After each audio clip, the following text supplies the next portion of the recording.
Returning কর্মকর্তার সিদ্ধান্তের বিরুদ্ধে নির্বাচন কমিশনে আপিল আবেদনের শুনানির বিষয়ে আরও জানাতে আমরা সরাসরি চলে যাব আগারগাঁও নির্বাচন কমিশনে।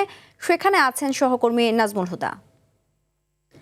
নাজমুল, কয়টায় আপিল শুনানির কার্যক্রম শুরু হয়েছে? এখন পর্যন্ত প্রার্থিতা ফিরে পেলেন কতজন? বিস্তারিত জানাবেন।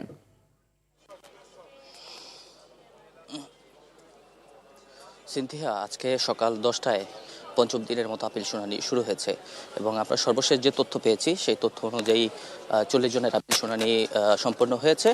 এই 40 জনের মধ্যে 32 জনের আবেদন মঞ্জুর করা হয়েছে এবং এখন কিছুটা বিরতি দিয়েছিল। বিরতি দেওয়ার পরে এখন আবার আপিল শুনানি শুরু হয়েছে। এখানে আপনাকে একটু দেখাই যে আপিল শুনানির জন্য যারা প্রার্থী রয়েছেন তারা এখানে এসেছেন এবং তারা এখানে অপেক্ষা করছেন।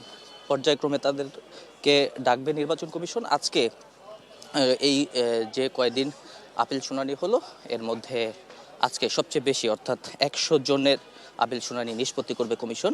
281 থেকে 380 পর্যন্ত যারা রয়েছেন আবেদনের তালিকায় তাদের শুনানি করা হবে এবং এই 100 জনের মধ্যে আজকে স্বতন্ত্র সবচেয়ে বেশি 42 জন স্বতন্ত্র প্রার্থী। তাদের বেশিরভাগ ক্ষেত্রেই যেসব অভিযোগ আমরা পাচ্ছি সেটি হচ্ছে 1% যেই ভোটের তথ্য দেওয়া প্রয়োজন হয় সেটি তাদের অনেকের ক্ষেত্রেই নেই।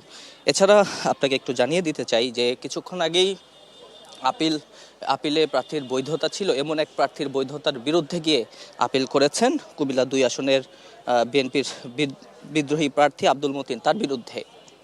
তবে তার বিরুদ্ধে আবেদনটি করেছিলেন বিএনপিরই আরেক প্রার্থী সেলিম ভুঁইয়া। তবে সেই আবেদনটি খারিজ করে দেয় কমিশন। এতে কুমিল্লা 2 আসনের যেই বিএনপির যেই বিদ্রোহী প্রার্থী আব্দুল মতিন রয়েছেন তার প্রার্থীতা কিন্তু বহালই রয়েছে। এছাড়াও আজকে আরও বেশ কয়েকজনকে আমরা দেখেছি যে যাদের প্রার্থিতা বৈধ রয়েছে তাদের প্রার্থিতার বিরুদ্ধে বাতিলের জন্য আবেদন করা হয়েছে। সেই আবেদনগুলো শুনানি পর্যায়ক্রমে চলবে। তো আজকে বিকাল 5টা পর্যন্ত এই শুনানি কার্যক্রম চলবে এবং আগামী 18 জানুয়ারি পর্যন্ত চলবে শুনানি। সিনথিয়া, ধন্যবাদ।